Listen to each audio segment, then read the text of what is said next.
नमस्कार, traditional recipe में आपका स्वागत है।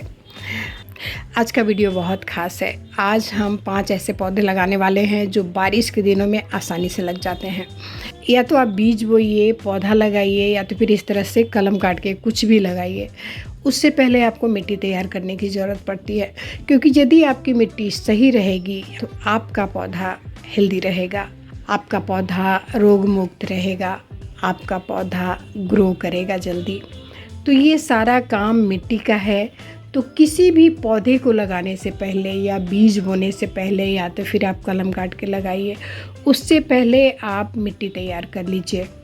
तो चलिए हम मिट्टी आज तैयार कर लेते हैं। मिट्टी तैयार करने के लिए जैसा कि आप देख रहे हैं, इस डब्बे से 2 डब्बा हमने मिट्टी ली है। और 2 डब्बा मिट्टी लेने के बाद इसमें हम उतना ही यानी कि 2 डब्बा रेत मिक्स करेंगे, यानी कि बालू जिसे बोला जाता है, ये वाइट वाला बालू है। तो हम इस बालू को मिट्टी में डाल देंगे, 2 डब्बा मिट्टी और 2 डब्बा रेत। अब इसका आधा हमें इसमें खाद डालना है, तो हम इसमें 1 डब्बा खाद डाल देते हैं। ध्यान रखिएगा, खाद जैविक होना चाहिए, कोई केमिकल इसमें यूज़ नहीं करना है। जैविक खाद जो गोबर का खाद बनता है उस खाद को आप यूज कीजिएगा। तो 1 डब्बा खाद इसमें डालना है। उसके बाद पौधा रोग मुक्त रहे, पौधे में कीड़े न लगें, उनके जड़ में किसी प्रकार का फंगस ना लगे, उसके लिए हम यहाँ यूज कर रहे हैं नीम के खली का। खरी नीम का आता है, कहीं भी नर्सरी में आप जाइएगा तो ये खरी आपको वहाँ मिल जाएगा, या तो बीज के दुकानों में भी आपको ये खरी मिल जाएगा। नीम का खरी, ये देखिए हम लेकर आए हैं नीम का खरी। तो नीम का खरी जैसे कि हमने जितनी क्वांटिटी ली है तो उसमें कम से कम नीम का खरी आपको डाल देना है 150 से 200 ग्राम। और उसके बाद इस मिट्टी को आप मिक्स कर लीजिए और बढ़िया से मिक्स कर लीजिएगा, ताकि इसमें मिट्टी, खली और रेत बराबर मिक्स हो जाए।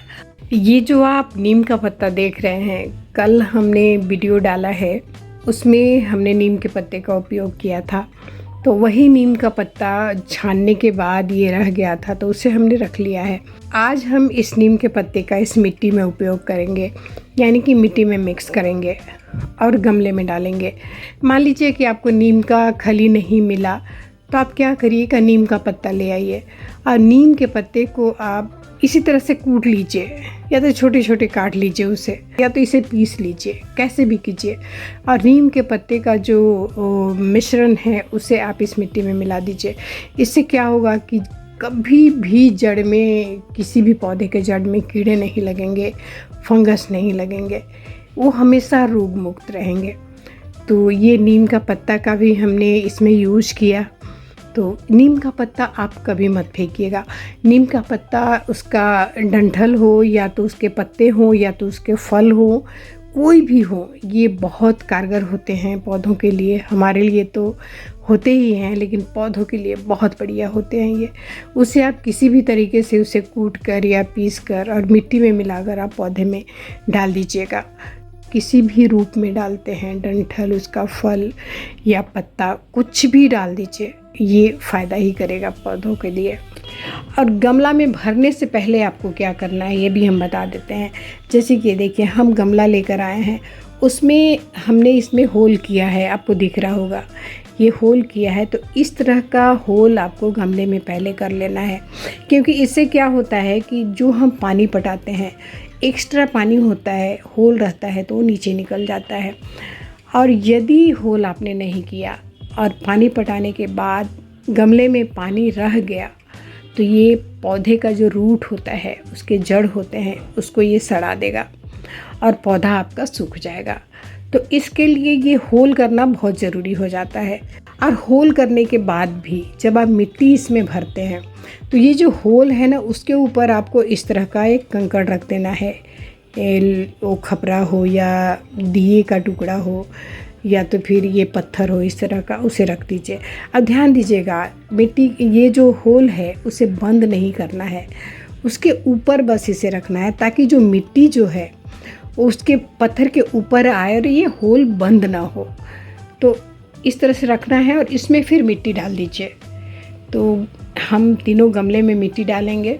तो इस तरह से मिट्टी डालने के बाद अब ये गमला पौधा लगने के लिए तैयार है। या तो आप बीज बो दीजिए इसमें, या तो आप पौधे लगा लीजिए, या तो फिर आप कलम काट के लगाइए। तो आज हम इसमें ऐसे 5 पौधे लगाने वाले हैं जिसका कलम लग जाता है। कलम काटना यानी कि किसी पौधे में से एक डाल को तोड़कर उसे लाकर उसे काटकर इसमें लगाना, उसे कलम लगाना बोलते हैं। तो ये देख रहे हैं आप, हमने ये कनेर का फूल है। कनेर का फूल हम लेने गए थे, वहाँ कहीं से हम लेकर आए हैं इसे। तो इस कनेर के फूल का इस तरह से आपको कटिंग करना है। ये आप देख रहे हैं, ये जो है इसमें से ब्रांचेस निकलेंगे, इसमें से जल्दी पत्तियाँ निकल आएंगी। तो इस तरह से इसे इस मिट्टी में लगा देना है। तो ये कनेर का फूल हुआ। और दूसरा पौधा जो हम इसमें लगाने वाले हैं वो है सदाबहार का। तो ये सदाबहार का भी हम कहीं से लेकर आए हैं। तो हमने इसे इस तरह से काटा है। तो जब भी आप कहीं से भी कोई भी तना काट के लाइए तो थोड़ा सा मोटा वाला लाइएगा, है ना, वो जल्दी लगता है। एकदम पतला वाला मत लीजिएगा। तो इस तरह का हमने सदाबहार का भी काटा है, आप देख सकते हैं। इसमें भी हमने जो तना का होता है उसको रखा है ताकि इसमें से पत्तियां जल्दी निकल आए। तो इसे भी अब गमले में हम लगा देते हैं। तो ये सदाबहार हो गया। और ये तीसरा पौधा है ये अजवाइन का। ये अजवाइन है, अजवाइन वो वाला नहीं है, ये अजवाइन होता है जिसका ऑरिगेनो बनता है।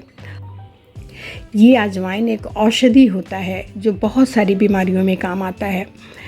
तो इसे आप क्या करिएगा, ये ना कहीं भी इसको तोड़ कर ले आइए और लगा दीजिए। ऐसे ही आप इसे रख भी दीजिएगा तो ये अभी पकड़ लेगा बारिश के दिनों में। तो बारिश के दिनों में ये अजवाइन लगा लीजिएगा। इससे क्या होगा, एक फ़ायदा और आपको होगा कि इस अजवाइन के पौधे को अपने आसपास रखिए। आपके घर में बच्चे हैं, आप खुद हैं, तो आसपास रखिए। इससे क्या होता है कि आपको जो धूल मिट्टी से एलर्जी होती है, सर्दी खांसी की जो समस्या होती है, अजवाइन आपके आसपास रहेगा और इसकी सुगंध आपके नाक में जाते रहना चाहिए। तो ये समस्याएं आपको नहीं होंगी। सीजनरी जो सर्दी खांसी हो जाती है वो ठीक हो जाएगी। तो इसे लगाकर अपने घर के अंदर भी आप इसे रख सकते हैं। इससे ज़्यादा धूप की ज़रूरत भी नहीं पड़ती और ज़्यादा इसको पानी की भी ज़रूरत नहीं पड़ती। ये यूं ही बहुत फैल जाता है। हमने लगा के रखा हुआ है गमले में, बहुत सारा फैल गया है, उसी में से हम ये डाल तोड़ कर लाए हैं। और एक चीज़ और हमको बता दें, ये मनी प्लांट भी आप इसे ले आइए कहीं से तोड़कर और इसे ऐसे ही रख दीजिए किसी गमले में, या तो फिर इसे पानी में रख दीजिए। वास्तु के हिसाब से कहा जाता है कि मनी प्लांट को कांच के बॉटल में लगाना चाहिए। इसे आप घर के अंदर लगा सकते हैं या आप चाहें तो अपने गार्डन में लगा सकते हैं, कहीं भी ये लग जाता है मनी प्लांट का पौधा। तो आज हमारे पास गमले की कमी है, इसलिए हम इसे, ये हमारे पास जो कलश का जो ये हो, कलश जो हम पूजा करते हैं तो कलश बनाते हैं, उसका चुकिया है हमारे पास। तो हम आज इसी में मनी प्लांट को रख रहे हैं। आप इसे मिट्टी में भी दबा कर रख सकते हैं या तो पानी में भी रख सकते हैं। तो ये मनी प्लांट हो गया। एक चीज़ और हम आपको बताते हैं कि ये जो पौधा है आप देख रहे हैं हम लगा के रखे हैं, ये बहुत जल्दी लगता है। इसे हम लोग 10 बजिया फूल बोलते हैं और घस फुलवा भी बोलते हैं देहाती भाषा में, और अंग्रेजी में बहुत सारे नाम हैं इसके, वो आप देख लीजिएगा। तो ये जो फूल है इसे आप इस कहीं भी आप यदि ये अब बहुत खूबसूरत फूल ये खिलते हैं, आप देखिए ना कैसे कितना सुंदर लग रहा है ये। तो इसमें से कहीं भी आप छोटा सा इसका डाल तोड़ कर ले आइए और ले आने के बाद इस गमले जो हम देख रहे हैं, हमारा ये गमला है, इसमें पौधा भी है, इसके किनारे आप इसे रख दीजिए या तो फिर इसे थोड़ा सा दबा दीजिए मिट्टी में, तो ये आसानी से लग जाता है। इसको लगाने में कोई परेशानी नहीं होती। तो बारिश के दिनों में ये 5 पौधे आसानी से लग जाते हैं। और आप इसे लगाने से पहले, जैसा कि हमने आपको बताया कि आप मिट्टी तैयार कर लीजिए, तो आप इस तरह से मिट्टी तैयार करके इसे लगा दीजिएगा। बहुत जल्दी ये पौधे लग जाते हैं। 1 सप्ताह के अंदर आप देखेंगे कि इसमें से पत्तियाँ निकलने लगेंगी। तो इस तरह से गुड़हल का फूल का आप डाल काट लीजिएगा और इसे भी इस तरह से काटिएगा जहाँ से इसकी जो टहनियाँ हैं वो निकली हुई होनी चाहिए, क्योंकि इसमें से ही पत्तियाँ निकलती हैं। और ये जल्दी पत्तियाँ निकलती हैं इसमें से। इस तरह से डाल यदि आप लगाते हैं तो ये हमारा गुड़हल का पौधा है और इसे भी हम गमले में लगा देते हैं। तो आज हमने 6 पौधे लगाए हैं। 6 ऐसे पौधे हम लगाए जो आसानी से बारिश के दिनों में लग जाते हैं ये, और बहुत जल्दी ग्रो करते हैं यदि आपकी मिट्टी सही हो तो ये पौधे लगाने के बाद गमला में हमें पानी भी डालना है। तो चलिए हम पानी डाल देते हैं सारे गमलों में। तो इस तरह से पानी डाल दीजिएगा ताकि ये जो मिट्टी हमने बनाई है उसमें नमी बनी रहे। और ये भी नया नया हम इसे डाल तोड़ कर मिट्टी में लगाए हैं, तो इसे नमी की ज़रूरत होती है। तो ये बहुत जल्दी ग्रो करेंगे और आपके गार्डन को और हरा भरा करेंगे। तो आज हमने 6 ऐसे पौधे लगाए दोस्तों जो बारिश के दिनों में आसानी से लग जाते हैं। तो अगली बार फिर से एक नई जानकारी के साथ मिलते हैं। मिट्टी से जुड़ने का एक अलग ही आनंद होता है दोस्तों। जय हिंद।